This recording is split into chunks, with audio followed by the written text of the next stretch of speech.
These latest headlines from ABC15 are sponsored by Lerner and Rowe Injury Attorneys. One call, that's all. I'm Faye Fredericks with your top stories from ABC15 Arizona. Storms rolling into the valley overnight. Our ABC15 assignment manager Kiani capturing this video showing the rain coming down early this morning in Gilbert. Meantime, our ADOT cameras capturing this footage showing heavy rain, wind, and lightning in the southeast valley along State Route 24 near Meridian Road. So many of you sending us your videos, and we sure appreciate it. As thunderstorms rolled in last night, Hope sharing her view of the strong wind and rain hitting Scottsdale, and ABC15 viewer Josh sending in this video from the 101 in Pima. You can see that rain coming down hard. Today, we're also tracking damage from those monsoon storms in a Scottsdale neighborhood hit particularly hard. In the McCormick Ranch neighborhood, we saw trees uprooted, buildings damaged. In one case, a large tree falling onto an apartment staircase, trapping some residents. A neighbor tells us she was out walking when she saw the tree.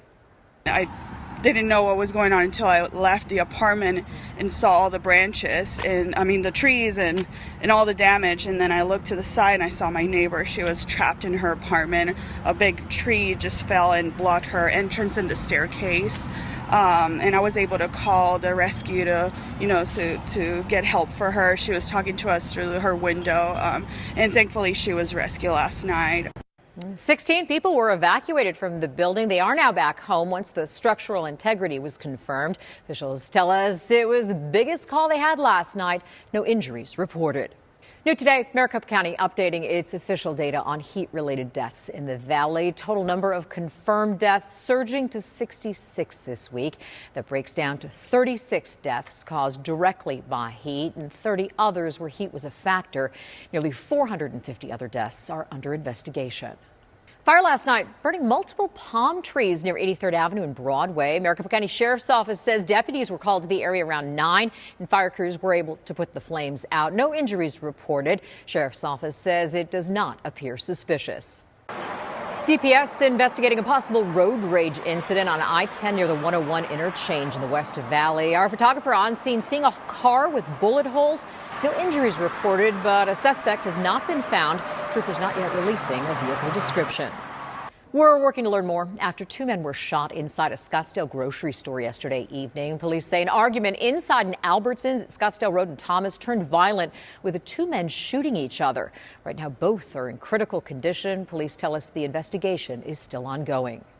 Extra attention on the Grand Canyon State this week with the Trump and Harris campaigns coming to the valley. Republican Senate candidate Kari Lake will host a Trump event in Chandler tomorrow afternoon. Then Vice President Kamala Harris and new Democratic VP nominee Tim Walz will be in Phoenix Friday. We'll be covering both events as we hold firm to our promise to cut through the noise, give you the facts, and give you a voice so you can make an informed decision this November. Today marks 6 months since our community lost a hero. 23-year-old Marine Sergeant Alec Langan was killed in a helicopter training exercise outside San Diego.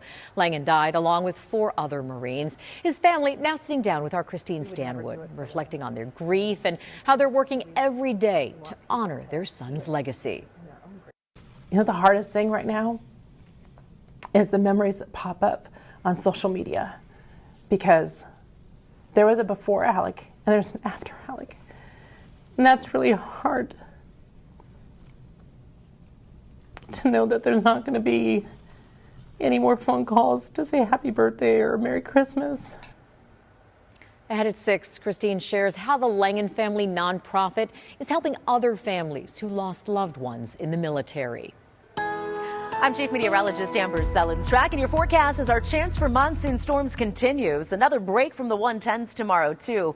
A high of just 106 in Phoenix around 4 p.m., which is near normal for this time of year. 80s to start the day, 90s through much of the morning. Another ozone high pollution advisory in effect for tomorrow, too, so limit your time outside in the afternoon. If you have any kind of respiratory issue, try to carpool, take public transportation, or work from home if you're able to, or even just wait until after dark to refuel refuel your vehicles, and that'll help prevent this pollution problem from getting even worse across the valley. Some rain could help too. We might get it. Storms forming in the higher terrain in the afternoon again tomorrow, and then just as we've seen over the last few days, trying to make a run into the valley in the late afternoon and evening. So storm chances will continue here in the valley tomorrow evening. About a 20% chance actually for tomorrow, Friday, and Saturday, and then a slight chance at 10% Sunday and early next week. It's going to be hot over the weekend, back up above 110 degrees.